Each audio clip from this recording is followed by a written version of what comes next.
Hello friends, last class में मैं discuss किया था कि जेपीएससी मेंस के आंसर को स्ट्रक्चर कैसे देना है। इंट्रोडक्शन, बॉडी और कंक्लूजन। आंसर को 600 वर्ड्स में लिखना है। आज हम लोग वो प्रैक्टिकली करके देखेंगे कि एक्चुअली में answer with in the time frame कैसे लिखा जा सकता है, एक प्रेजेंटेशन ओवरऑल किस तरह से अच्छा रखा जा सकता है, वो सारी चीजें। तो लास्ट ईयर का मैं एक क्वेश्चन सॉल्व करने वाला हूँ। और उससे पहले मैं थोड़ा सा आपको ये बताता हूँ कि कैसे आपका जो कॉपी है, जैसे मेरा यहाँ पे एक सैंपल कॉपी मेरे पास है, उसमें क्या क्या पैरामीटर्स हम लोग देख करके चेक करते हैं आंसर रिवोल्यूशन के टाइम में। पहला चीज तो आंसर को आप ठीक तरीके से अंडरस्टैंड कर पा रहे हैं कि नहीं, कि आंसर का जो इंटरप्रिटेशन है जिसके बारे में कल हमने बात किया था वो ठीक है कि नहीं। तो किस क्वेश्चन में वो खराब है, किस क्वेश्चन में सही से नहीं किया हुआ है, उनके बारे में रिमार्क्स। स्ट्रक्चर और ऑर्गेनाइजेशन ठीक है कि नहीं, content interpretation of the question ठीक है कि नहीं, वैल्यू एडिशन आपने किया है कि नहीं, एग्जाम्पल्स केस स्टडीज उसमें डाले है कि नहीं, एनालिटिकल और क्रिटिकल थिंकिंग है कि नहीं। अगर वो क्वेश्चन में क्रिटिकली एग्जामिन या क्रिटिकली एनालाइज दिया हुआ है तो उसको ठीक तरीके से किया हुआ है या नहीं किया हुआ है। साथ ही साथ use of diagram and flowchart है, language and clarity, word limit और कंक्लूजन। तो इन सारे पैरामीटर्स पे आपका आंसर चेक होता है हमारे जो टेस्ट सीरीज है, हमारे जो एग्जाम्स है उसके अंदर में। Anyway, so let's start by today. और एक क्वेश्चन मैंने पहले से लिख के रखा है टाइम बचाने के लिए। क्वेश्चन ये है कि describe the weather of a tropical cyclone, where do these storms originate, what path do they usually follow। तो ये भी 40 मार्क्स का क्वेश्चन है, 40 मार्क्स। और मैं इसका आंसर जो है आपके सामने यहां लिखने जा रहा हूं कि किस तरह से हम लोग आंसर लिखते हैं। तो कभी भी रैंडमली क्वेश्चन पढ़ने के बाद तुरंत आंसर लिखने मत शुरू कीजिए। उसके पहले आप थोड़ा सा उसको स्ट्रक्चर करने की कोशिश कीजिए। माइंड में ही कर सकते हैं या फिर रफ में भी आप कर सकते हैं। सबसे पहले क्या पूछा गया है कि weather of a tropical cyclone कैसा होगा। मतलब जो पहला सेगमेंट होगा हमारे क्वेश्चन का, उसमें हम लोग बताएंगे कि ट्रॉपिकल साइक्लोन के साथ कैसा वेदर एसोसिएटेड होता है। दूसरा सेगमेंट क्या है कि where do these storms originate, ये स्टॉर्म्स कहाँ पे ओरिजिनेट हो सकते हैं, क्योंकि इनका खास एक कंडीशन है। दुनिया में कहीं भी स्टॉर्म्स ओरिजिनेट हो सकते हैं लेकिन कुछ खास कंडीशन है। तो दूसरे सेगमेंट में हम लोग ये आंसर करेंगे कि ये स्टॉर्म्स कहाँ ओरिजिनेट होते हैं। और तीसरे सेगमेंट में what path do they usually follow. तो तीसरे सेगमेंट में हम लोग इसका आंसर करेंगे। तो जब आप 3 सेगमेंट लिखेंगे इसके अंदर में तो ऑटोमेटिकली लगभग 600 वर्ड्स हो जाएगा। चलिए तो लिख के देखते हैं हम लोग। तो चलिए मैं इसका इंट्रोडक्शन लिख रहा हूं। मैं यहाँ पे ऐसे टॉपिक में इंट्रोडक्शन दे रहा हूं, लेकिन आप इस वर्ड को इग्नोर कीजिएगा या अवॉइड कीजिएगा, नहीं लिखिएगा। इंट्रोडक्शन हम लोग यहाँ पे लिख रहे हैं। तो इंट्रोडक्शन कैसा होना चाहिए, तो एक ट्रॉपिकल साइक्लोन का डेफिनेशन यह होना चाहिए। डेफिनेशन ऑफ और ट्रॉपिकल साइक्लोन की, एक ट्रॉपिकल साइक्लोन क्या होता है। तो ट्रॉपिकल साइक्लोन क्या होगा कि it is a centre of low pressure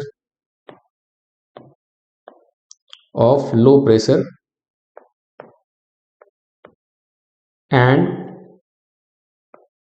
originates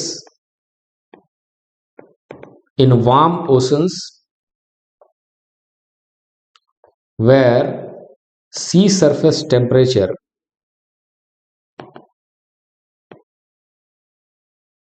is approximately 27 degree centigrade या minimum 27 degree centigrade.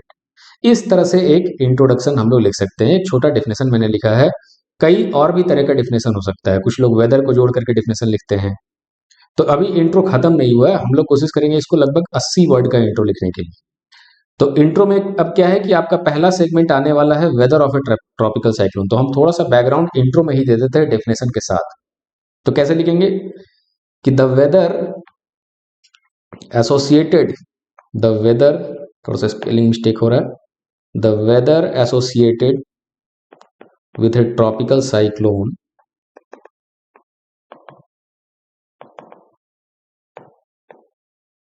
is characterized by fast moving winds,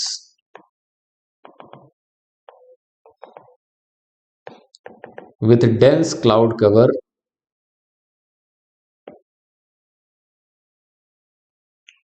and heavy rainfall।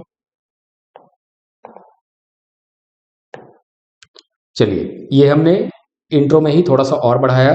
दो लाइन और भी लिखते हैं कि साइक्लोन का इंपैक्ट कैसे पड़ता है। इससे एक प्रॉपर एक डेफिनेशन के साथ एक बैकग्राउंड तैयार हो जाएगा हमारे आगे के बॉडी को लिखने के लिए। तो इसमें लिख सकते हैं कि the cyclone causes destruction after hitting the coast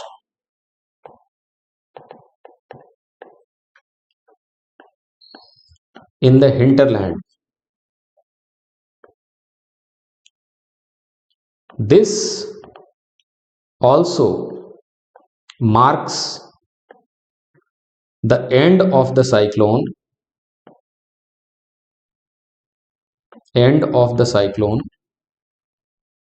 as the fuel, that is moisture, जो moisture इसका fuel होता है, is not received in land area. चलिए, तो आप इससे भी अच्छा इसका इंट्रो लिख सकते हैं। मैंने क्या किया है कि इंट्रो को यूज किया है कि पहले थोड़ा सा डेफिनेशन बताया जाए, थोड़ा सा वेदर के बारे में भी बताया जाए, और थोड़ा सा जो डिस्ट्रक्शन कॉज करता है कोस्ट के ऊपर आकर के, वो भी थोड़ा सा बताया जाए। तो आप इस तरह से एक इंट्रो इसका प्रॉपरली लिख सकते हैं। अब बारी है बॉडी का। तो बॉडी यहां से पैराग्राफ चेंज होगा, हम लोग एक सब हेडिंग लगाएंगे। ये सब हेडिंग आप लिख सकते हैं वहां पे। तो सब हेडिंग क्या होगा कि सबसे पहले बताना था weather of a tropical cyclone. तो मैंने ब्रीफली बताया था वहां पे इंट्रो में, एक बैकग्राउंड तैयार करने के लिए कि आगे हम लोग कैसे वेदर को प्रॉपरली डिस्क्राइब करने वाले हैं। देखिए, वेदर इसका 3-4 स्टेजेस में आपको लिखना चाहिए। एनीवे, तो आप चाहें तो यहाँ पे ये भी कर सकते हैं कि यहाँ एक साइक्लोन का आप स्ट्रक्चर बना सकते हैं। ठीक है, साइक्लोन का एक डायग्राम बना सकते हैं वेदर लिखने से पहले भी। अगर आप चाहें तो वो भी कर सकते हैं। जैसे एक मैं बना रहा हूं उसका स्ट्रक्चर ऑफ साइक्लोन, इससे और भी ज्यादा एक डायमेंशन मिल जाएगा उसको। ठीक है, तो स्ट्रक्चर ऑफ साइक्लोन लिखने के लिए बनाने पहले तो आपको साइक्लोन एक बनाना पड़ेगा। तो इसको एक लो प्रेशर एरिया बनाइए, पहले विंड्स को अपलिफ्ट होते हुए दिखाइए। सपोज मैं यहाँ ग्राउंड पे एक लो प्रेशर एरिया बना रहा हूँ। This is LP area. यहां से एयर का जो मॉइस्चर लेडन एयर है उसका अपलिफ्टमेंट हो रहा है। क्लियर? और यहां से फिर वो एयर डाइवर्स कर रहा है। सिंपल डायग्राम बनाना है, स्कीमेटिक, क्योंकि ट्रोपोस्फेयर के बियॉन्ड ये एयर नहीं जा सकती है। तो हमने यहाँ एयर को डाइवर्स करता हुआ दिखाया, और फिर हम लोग थोड़ा सा क्लाउड कवर भी दिखा दे रहे हैं। ठीक है, इस तरह से, जिसको रेन बैंड्स भी कहते हैं। कई एरियाज में क्लाउड कवर ऐसे करके साइक्लोन का आता है। यहां पे आप उसका रोटरी मोशन पे दिखा सकते हैं कि द क्लाउड, ये जो है रोटरी मोशन में इस तरह से रोटेट हो रहा है। Clear? So this is LP area, और इस तरफ से एयर आ रहा है चारों साइड से। So the converging air is also there, जो हमने हर तरफ से दिखाया। अब इसको थोड़ा सा लेबल कर दीजिए। ये बन जाएगा आई ऑफ द साइक्लोन। ये हो गया रेन बैंड्स, कन्वर्जिंग एयर, ये नीचे लो प्रेशर एरिया, ऊपर हाई प्रेशर एरिया। और फिर आप ये भी कर सकते हैं कि इसको फिर आप एक दो लाइन और भी लिख सकते हैं, जैसे ये uplifting moist air, warm air, uplifting moist warm air. तो ये हो गया एक स्ट्रक्चर ऑफ द साइक्लोन। अब क्या कर सकते हैं, आप छोटा सा इसका डिस्क्रिप्शन भी लिख सकते हैं कि जैसे eye of the cyclone,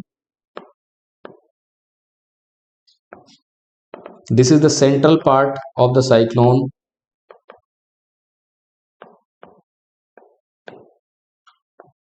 characterized by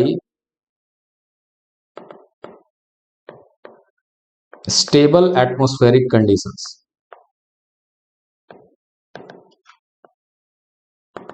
ध्यान रखिएगा, मैं सिर्फ आंसर लिख रहा हूं, यहां पे मैं कंसेप्ट क्लियर उसका नहीं कर रहा हूं कि आपको अलग से एक टॉपिक पढ़ा रहा हूं। वैसा नहीं कर रहा हूं, मैं बस एक आंसर लिख रहा हूं ओवरऑल कि ट्रॉपिकल साइक्लोन से जुड़ा हुआ जो क्वेश्चन है उसका एक आंसर। तो आई ऑफ द साइक्लोन, फिर यहां पे आप लिख सकते हैं लो प्रेशर एरिया, कि the central area is characterized by low pressure where the a convergence of air takes place and uplifted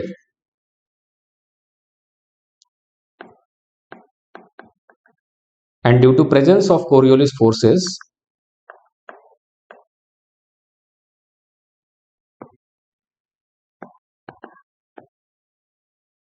gets a anti-clockwise motion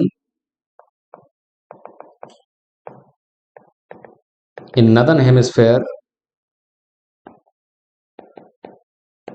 and a clockwise motion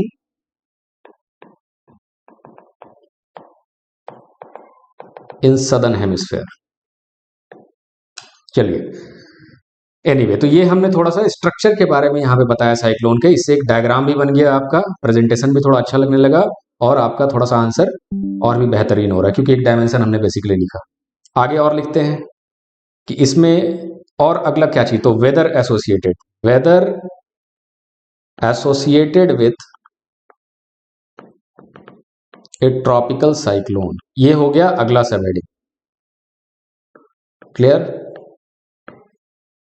चलिए, तो अब वेदर हम लोग कैसे, मैंने बोला कि स्टेजेस में लिखना है। साइक्लोन क्या है, अचानक नहीं आ जाएगा जमीन के ऊपर, क्योंकि साइक्लोन ओरिजिनेट होगा सी के अंदर में always, and then it moves along with the trade winds toward the coastal area. Anyway, तो यहां पे हम लोग उसको वेदर लिखते हैं कि the weather of the cyclone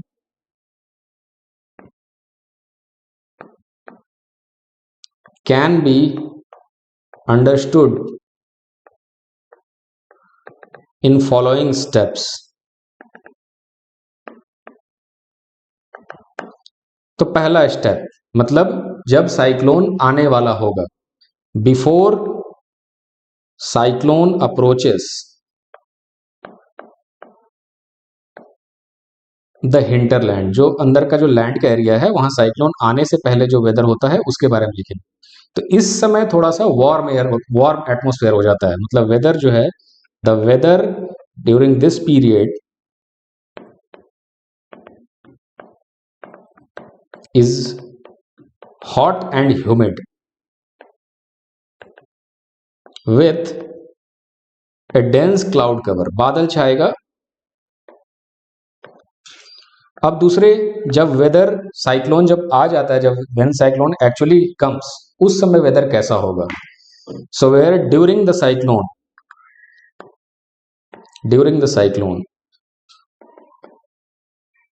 so during this period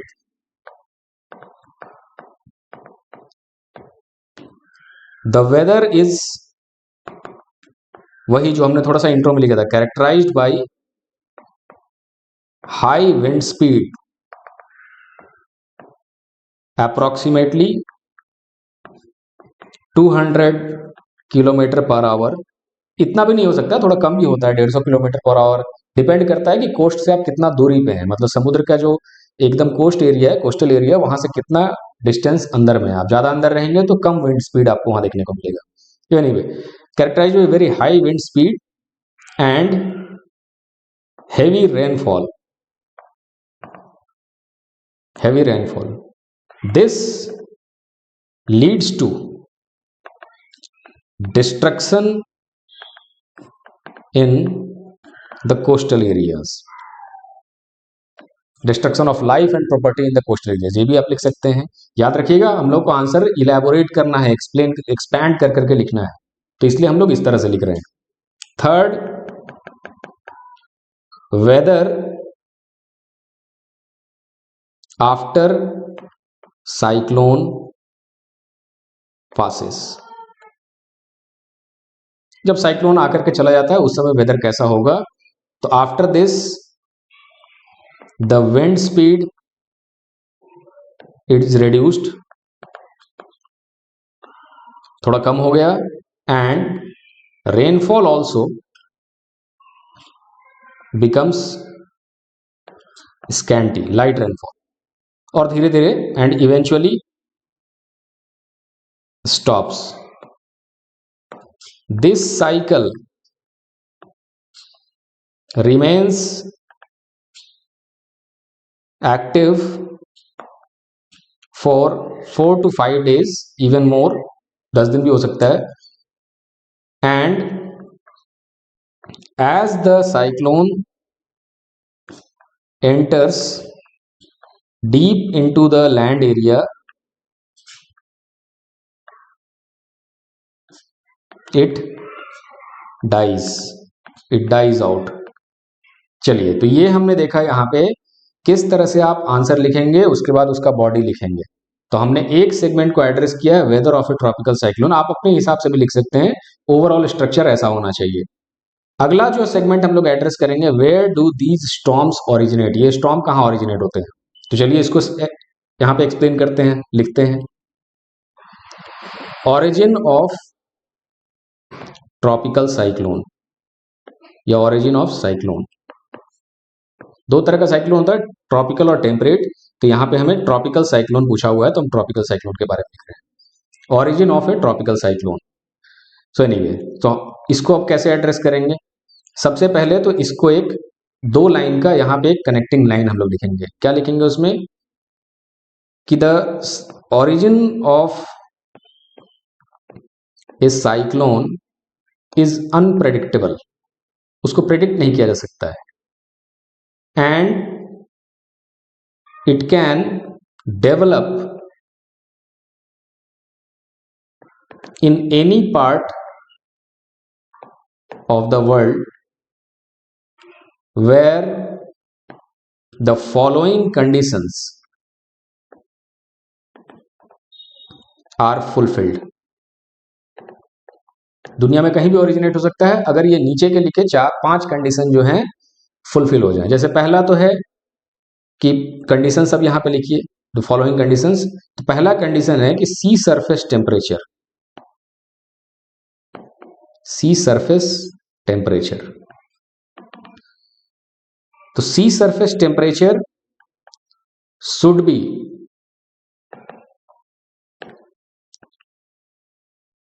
B above 27 degree centigrade in order to have enough moisture for cyclone to form। तो सी सरफेस टेम्परेचर के बारे में बताया कि 27 डिग्री मिनिमम होना चाहिए, इसके बाद ही साइक्लोन का वहां पे फॉर्मेशन होता है। दूसरा कि presence of high value of Coriolis forces, Coriolis forces, ये दूसरा चीज है। Because Coriolis forces deflect the wind rightwards in northern hemisphere, resulting in a circular motion of the cyclone। अर्थ के रोटेशन की वजह से कोरियोलिस फोर्सेस होती हैं और उसके वजह से वहां पे साइक्लोन को एक रोटरी इफेक्ट जैसा आपको मिलता है। थर्ड कि सी सरफेस, अब देखिए जो समुंदर है साइक्लोन फॉर्म होने के लिए कैसा होना चाहिए, समुंदर शांत होना चाहिए, क्योंकि अगर वो बहुत ज्यादा उथल पुथल, उसके अंदर करंट्स बहुत ज्यादा है, तो वहां पर एक खास जगह पे लो प्रेशर नहीं बन पाएगा। Anyway, so the sea surface must be free from oceanic currents, क्योंकि यहाँ पे टेम्परेचर फैक्टर काम करता है। जब स्टेशनरी चीजों पे टेम्परेचर सनलाइट आती है तो वो जल्दी गर्म होते हैं, और जो चीजें मूव होती रहती है वो उतने अच्छे से गर्म नहीं होती। यही वजह है कि लैंड जो है जल्दी हीट होता है, because land is stationary, and water slowly heat होता है because water keeps on moving from one place to another. So sea surface must be free from oceanic currents and like this. आप एक दो point यहाँ पे और भी लिख सकते हैं इसके अंदर। तो इसके वजह हमने बताया कि ओरिजिन ऑफ ट्रॉपिकल साइक्लोन किस तरह से होता है। अब यहाँ क्या करें कि और भी अच्छा प्रेजेंटेशन बनाने के लिए आप एक वर्ल्ड मैप बनाइए, और साइक्लोन का अलग अलग नाम क्या है दुनिया में उसको भी आप लिख सकते हैं। वर्ल्ड मैप सिंपल सा बनाइए कि लाइक दिस, और फिर हम लोग यहाँ पे अफ्रीका बना देते हैं ऐसे। क्लियर। और इधर एक ऑस्ट्रेलिया हो गया, यहां पर यूरोप भी हो सकता है इस तरह से। अब देखिए ऊपर का जो हायर लैटिट्यूड्स है वो टेम्परेट साइक्लोन का एरिया है। This area is for temperate cyclone, higher latitudes, जहां पर एयर मास के कॉलिजन से फ्रंट्स डेवलप होते हैं और वो front may lead to the formation of a temperate cyclone. लेकिन जो इक्वेटर के आसपास का जो एरिया है, जो ट्रॉपिकल एरिया है, this area is for tropical cyclones. यहां पर कहीं भी साइक्लोन बन सकता है क्योंकि यहां इस तरह के जो 5 कंडीशन है वो फुलफिल हो सकते हैं। तो this area is for tropical cyclone. तो साइक्लोन यहां भी आता है जिसको हम लोग टाइफून, टाइफून तो सॉरी एशिया में कहते हैं, यहां पे हम लोग इसको हरिकेन के नाम से जानते हैं। हरिकेन लिखिए उसको, हरिकेन। जो अटलांटिक ओशन में होगा उसको हरिकेन हम लोग कहते हैं। पैसिफिक ओशन में, पैसिफिक ओशन इधर भी है इधर भी है, तो पैसिफिक ओशन में आने वाले साइक्लोन्स को हम लोग टाइफून्स कहते हैं, उसको टाइफून लिखिए। ऑस्ट्रेलिया की तरफ आने वाले को विली विली भी कहते हैं। और इंडिया में जो बे ऑफ बंगाल के साइड में इंडियन ओशन रीजन में आता है उसको हम लोग साइक्लोन कहते हैं। तो एक ऐसा मैप बना करके आप ये बताइए कि दुनिया के अलग अलग हिस्से में कहाँ ऊपर जाएंगे तो टेम्परेट साइक्लोन आ जाएगा, ट्रॉपिकल एरियाज में वो ट्रॉपिकल एरियाज में ट्रॉपिकल साइक्लोन आता है, और उसको किस रीजन में किस नाम से जाना जाता है। So basically this segment is also over. अब देखिए आंसर हमारा काफी लेंदी हो गया है पहले से, तो ये तकरीबन गिन के अगर आप देखेंगे तो ये 350 वर्ड के आसपास पहुंचने वाला है। ठीक है, और हमने बस अभी तक 2 ही पार्ट एड्रेस किया है इसका, tropical cyclone and where do these storms originate. अब आता है what path do they usually follow. चलिए तो इसके लिए हम लोग एक और डायग्राम बनाएंगे और उसको भी, तो सब हेडिंग फिर से लिखते हैं, path followed by tropical cyclones. तो ये तो बहुत सिंपल है कि ये जो पाथ लेते हैं वो ट्रेड विंड के साथ चलते हैं। तो लिखिए यहां पे इसको ऐसे लिखिए कि the cyclones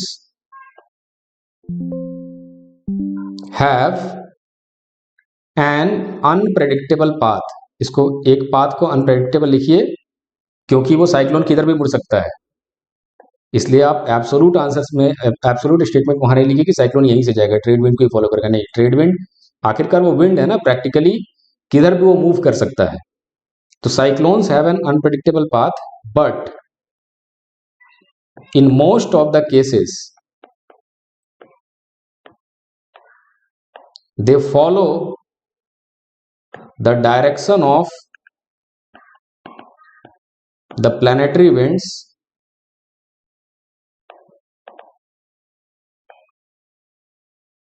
which is trade winds in tropical region। चलिए तो अब यहां पे आप क्या कर सकते हैं, एक फिर से एक डायग्राम बना सकते हैं ताकि साइक्लोन के डायरेक्शन को मूव होता हुआ दिखाया जाए। ठीक है, तो फिर से हम यहां पे बना रहे हैं जल्दी से एक मैप, एक रफ मैप मैं बना रहा हूं यहां पे इंडिया, और उधर हो गया ये Europe. So this is your rough map, south east Asia, Australia, और यहां से इक्वेटर पास होता है। दिस इज इक्वेटर 0 डिग्री, यहां से वो 30 डिग्री का लाइन है ऊपर, 30 डिग्री, 40 डिग्री, 50 डिग्री, उसी तरह नीचे। अब देखिए यहां पे ये किस तरह चलेंगे, यहां पे ये चलेंगे जैसे ट्रेड विंड जैसे ब्लो करती है उस हिसाब से वो चलेंगे। तो साइक्लोन का डायरेक्शन कैसे होना चाहिए, ट्रेड विंड के according. So let's make the trade winds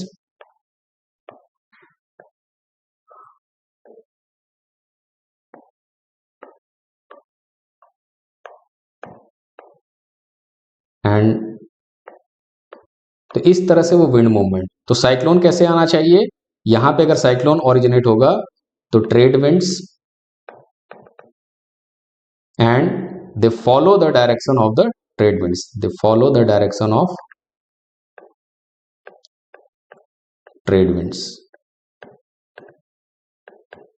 ठीक, so that is how your answer is going to be. तो पूरा मैं लिख रहा हूं, लास्ट में मान लीजिए कि आप कुछ पॉइंट्स और भी लिख सकते हैं यहाँ पे, एंड देन कंक्लूजन कैसे लिखें।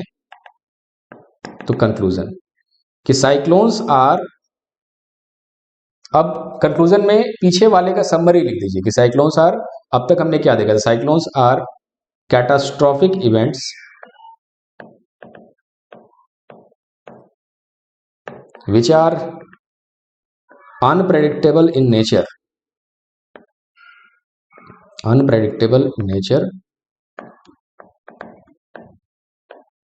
and cause extensive damage to life and property.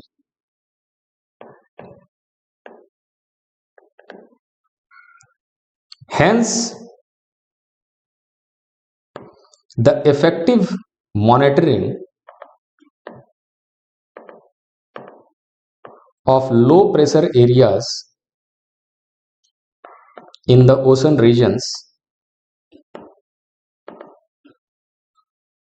can make us, या make us की जगह पे कुछ और भी लिख सकते हैं, can help in